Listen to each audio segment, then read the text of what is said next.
बिस्मिल्लाहिर्रहमानिर्रहीम। Welcome back to my channel. आज का जो टॉपिक है वो है super class Tetrapoda. Super class species जो है वो हम प्रीवियस लेक्चर में पढ़ चुके थे और उसके बाद जो है वो फाइलम कॉर्डेटा के ये दो सुपर क्लासेस जो हैं इनके अंदर वर्टिब्रेट्स आ जाते हैं तमाम। तो स्टार्ट करते हैं। सुपर क्लास टेट्रापोडा हम उस क्लास को कहते हैं जिसके अंदर फिशेस के अलावा सारे वर्टिब्रेट्स आ जाते हैं, जिसके अंदर जो है वो जिसको हम टेट्रापोड कहते हैं। Tetra means 4 and poda means feet. तो जिनके 4 टांगें होती हैं मीन्स के 4 लिम्स होती हैं, 2 4 लिम्स, 2 सामने के और हाइंड लिम्स 2 पीछे के।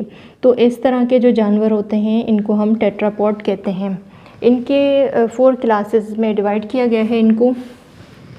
फर्स्ट क्लास है क्लास एम्फीबिया, जिसके अंदर जो है वो आ जाते हैं फ्रॉग्स वगैरह। इनके बाद आ जाते हैं क्लास रेप्टिलिया, रेप्टाइल्स, स्नेक्स वगैरह, क्रोकोडाइल्स वगैरह, और क्लास एव्स जिसके अंदर बर्ड्स आ जाते हैं, और क्लास मैमेलिया फोर्थ पे जिसके अंदर प्लेसेंटल मैमल्स आ जाते हैं, जिसके अंदर ह्यूमंस भी आ जाते हैं। तो 1 बाय 1 इन सारी क्लासेस को हम डिस्कस करेंगे।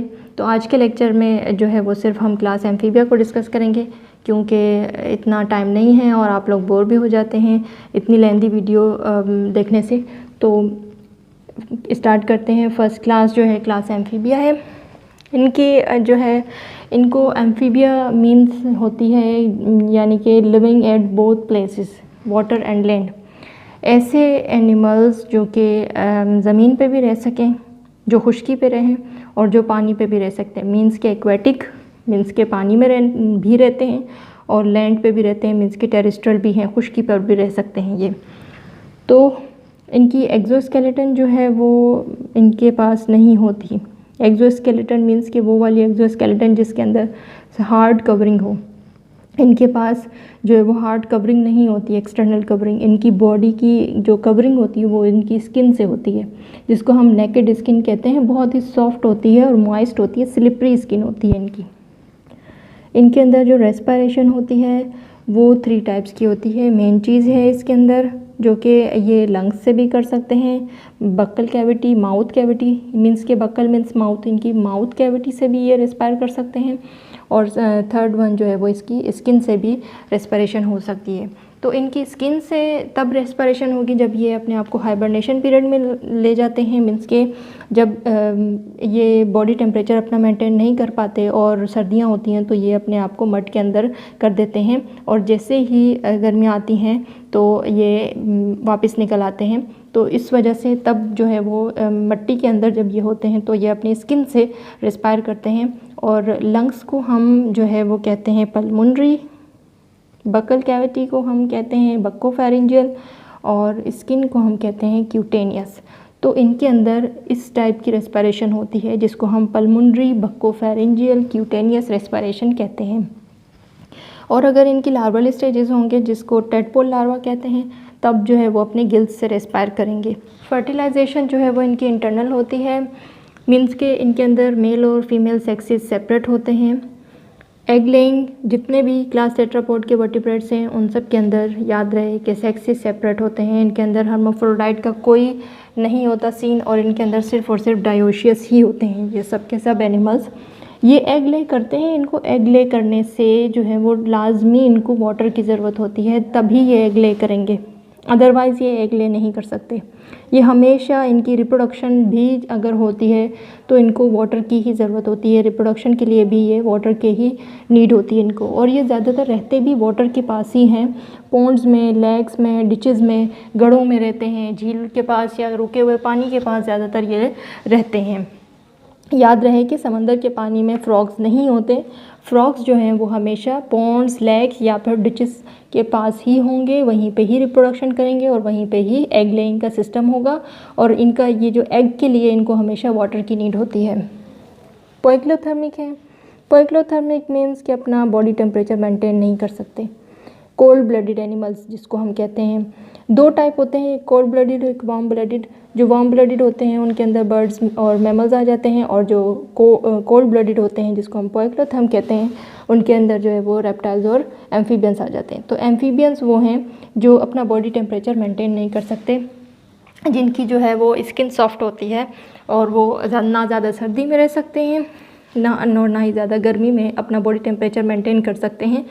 तो वो animals that do not maintain their body temperature, तो इनके बदले में ये फिर क्या करते हैं, ये अपने आप को अल्टरनेट करते हैं। मीन्स कि ये हाइबरनेशन पीरियड में चले जाते हैं। जैसे ही सर्दियाँ आती हैं, ज़्यादा सर्दियों में ये नहीं रह सकते, इनकी जो स्किन होती है वो बहुत ज़्यादा खुश्क हो जाती है, ड्राई हो जाती है, और जो है फिर ये नहीं रह सकते, इनको बहुत फिर ठंड लगने लग जाती है। इसलिए फिर ये क्या करते हैं, ये विंटर्स में बरिड हो जाते हैं मड में, मीन्स के कीचड़ में, या तो फिर ऐसी मिट्टी होती है जिसके अंदर ये मॉइस्ट सॉइल होती है, जो नमी वाली सॉइल होती है, उसके अंदर ये अपने आप को बरिड कर देते हैं, दफना देते हैं अपने आप को। फिर जैसे ही सर्दियाँ आ जाती हैं, जैसे ही गर्मियाँ फिर आ जाती हैं, फिर ये गर्मियों में जो है वो उस in summers come out from mud, फिर उस मिट्टी से जो है वो वापस निकल आते हैं, जिस पीरियड को हम एस्टिवेशन पीरियड कहते हैं। अच्छा, तो फिर ये जब हो रहा होता है ये प्रोसेस, हाइबरनेशन का प्रोसेस, तो तब जो है फिर ये क्यूटेनियस रेस्पिरेशन में चले जाते हैं, जो कि है स्किन से रेस्पायर करते हैं। इनकी स्किन मॉइस्ट होती है, और रेस्पिरेशन के लिए आपको पता है कि हमेशा मॉइस्ट सरफेस ही चाहिए होती है, तभी इनकी स्किन मॉइस्ट होती है। और इनकी रिप्रोडक्शन के लिए इनको रेनी सीज़न चाहिए होता है, जैसे कि मैं पहले बता चुकी हूँ। इनको वाटर की नीड होती है, वाटर में ही ये एग ले करते हैं, और वाटर के पास ही ये रिप्रोडक्शन करते हैं। तो ज़्यादा से ज़्यादा बरसात में जो है वो फ्रॉग्स ज़्यादा निकलते हैं, और वैसे ही फ्रॉग्स कम हैं क्योंकि वाटर कम हो रहा है दिन ब दिन, इसलिए फ्रॉग्स भी स्पीशीज़ भी इंडेंजर्ड हो रही है। ट्रेंड्स टूवर्ड लैंडवर्ड हैबिटेट, अब ये क्या है, मीन्स के वो हैबिटेट जो इनको लैंड की तरफ, मतलब खुश्की की तरफ ले जाने पर मजबूर कर दिया था जिस स्ट्रक्चर ने, वो आखिर था क्या। मीन्स के ये पहले जो है वो फिशेस थे, फिशेस से एवोल्यूशन हुई तो ये लैंड की तरफ आए, टेरेस्ट्रियल लाइफ की तरफ आए एक्वेटिक से। तो देखते हैं कि इनके अंदर ऐसी कौन सी डेवलपमेंट्स हुई जिसकी वजह से जो है वो ये ज़मीन की तरफ आना शुरू हो गए। फर्स्ट जो है वो ये फर्स्ट एनिमल्स हैं जो कि ट्रांजिट मीन्स चेंज हुए, आए वहाँ से, transit from water to land, aquatic life से टेरेस्ट्रियल लाइफ की तरफ आए। सेकंड जो है वो इनके अंदर लंग्स डेवलप हुए, ठीक है।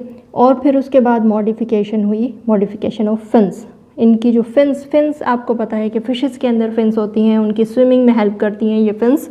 तो ये फिन्स जो हैं वो कन्वर्ट हुई इनटू लिम्स यानी कि लेग्स में। इनकी ओरिजिन के लिए जो है वो ये तीन चीज़ें मोस्ट इम्पॉर्टेंट थी जो कि इनकी हैबिटेट चेंज हुई। अब वो ओरिजिन ऑफ एम्फीबियंस है क्या, दरअसल क्या हुआ था कि कार्बोनिफेरस पीरियड एक बहुत ही 350 मिलियन ईयर्स पहले की बात है कि उस टाइम जब वाटर, जो रुका हुआ वाटर की मैं बात कर रही हूँ, जब स्टेगनेंट वाटर था, रुका हुआ पानी था, तब वो इतना गर्म हो गया, टेम्परेचर इतना वार्म हो गया, एनवायरनमेंट इतना वार्म हो गया, इतनी गर्मी हो गई, शदीद गर्मी हुई कि क्या हुआ कि वहाँ पे जो पानी था, स्टेगनेंट वाटर मीन्स के पॉन्ड्स, पूल्स वगैरह जहाँ थे, वो वार्म अप हो गए, बहुत गर्म हो गए, और उनके अंदर से ऑक्सीजन जो है वो जो आबी बुखारात जिसको हम कहते हैं, वेपर्स जिसको कहते हैं, तो ऑक्सीजन जो है वो वेपर्स की फॉर्म में उड़ गई, और उसके अंदर पानी जो था वो रहा ही नहीं, वेपर्स बन के ख़त्म हो गया, पानी जो था वो बिल्कुल ही ख़त्म हो गया। 350 मिलियन पहले की बात है। तो उस वक्त जो था वो क्या हुआ कि कार्बोनिफेरस पीरियड था उस वक्त जो थे वो रिफिडिस्टन नाम के एक फिशेस थी जिनके अंदर जो है वो लंग्स डेवलप होने लगा। वो किस तरह डेवलप हुआ कि मतलब वो जब पानी में थे तो वो अपने आप को उछालते रहते थे, अपना सर जो था वो अपने पानी से निकालते थे, और जो है वो एक जगह से दूसरी जगह पे जो है वो तड़पते रहते, और एक जगह से दूसरी जगह पे छलांगे मारते थे। तो फिर क्या हुआ कि इसी तरह एक जगह से दूसरी जगह पर जाते जाते इन्होंने एडॉप्ट किया, क्या, अपने लंग्स डेवलप किए। सबसे पहले अपने लंग्स डेवलप किए, अपने गिल्स को कन्वर्ट किए लंग्स में, ताकि ये जो है वो हवा में सांस ले सके, क्योंकि पानी तो कम हो गया था। तो इनकी एवोल्यूशन इस तरह हुई। रिफिडिस्टन नाम के जो थे वो फिशेस थे, लास्ट फिशेस जो थे कार्बोनिफेरस पीरियड में, जिन्होंने जो है वो अपने अंदर लंग्स बनाए। फिर वो लंग्स से रेस्पायर करने लगे। उनका बोनी स्केलेटन था, और उनकी लॉब्ड फिन्स थी, मीन्स के उनके जो फिन्स थी वो लॉब्ड स्ट्रक्चर की थी, जो कि बाद में लिम्स में कन्वर्ट हुई। फॉसिल रिकॉर्ड से ये पता चला कि जो फर्स्ट एम्फीबियंस के बोन्स मिले हैं, फॉसिल रिकॉर्ड में जो है वो सिर्फ बोन्स ही मिलते हैं, तो फॉसिल रिकॉर्ड से ये पता चला है कि इनके जो बोन्स हैं वो बिल्कुल ही सिमिलर हैं, रिजेंबल करते हैं रिफिडिस्टेंस के लिम्स से, उनके भी बोन्स मिले थे। तो फिर दोनों के बोन्स को मैच करके देखा तो इनकी फॉसिलाइजेशन से ये पता चला है कि ये जो है वो एवोल्यूशन जो है वो रिफिडिस्टेंस से ही हुई है। फिर क्या हुआ कि एम्फीबियंस आर इवॉल्व फ्रॉम रिफिडिस्टेंस, ये पता लग गया। एविडेंस भी है आज जो लिविंग इनके फॉसिल्स हैं। Near to relation with rhipidistians are coelacanth. Coelacanth fishes जो हैं वो मेरीन वाटर में आज भी हैं। ये एक लिविंग फॉसिल है। लिविंग फॉसिल हम उस टर्म को कहते हैं कि मीन्स के इनके बाकी सारे रिलेटिव्स जो हैं वो ख़त्म हो चुके हैं और बाकी कुछ गिने चुने रह गए हैं, जिसको हम लिविंग फॉसिल्स कहते हैं। इनकी तादाद बहुत कम होती है, इसलिए हम इनको लिविंग फॉसिल कहते हैं। और इनकी रिजेम्बलेंस जो है वो कम्प्लीटली जो है वो रिफिडिस्टेंस से ही होती है। तो ये कुछ इनके रिलेटिव्स जो थे वो सीलोकैंथ में कन्वर्ट हो गए, जो आज के सीलोकैंथ फिशेस हैं। Hope you guys understand it. Thank you so much for watching. अल्लाह हाफिज़।